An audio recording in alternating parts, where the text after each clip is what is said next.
Hi, my name is Friar Francisco Izquierdo Tavira. I was born in Cuenca and consecrated as Bishop of Lugo in 1748.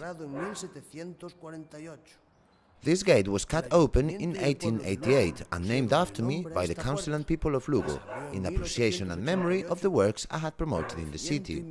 These were financed by my bishopric.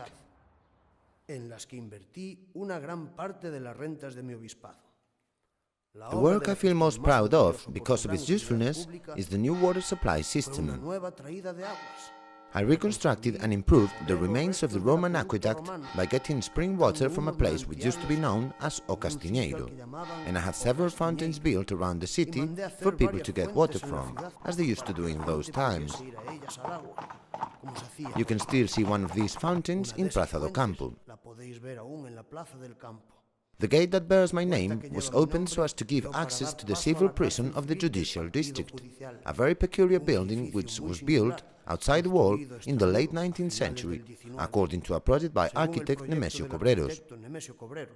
It has an iron frame and was then called a panopticon, because the semicircular shape allowed for all prisoner cells to be observed at all times from a single watchtower.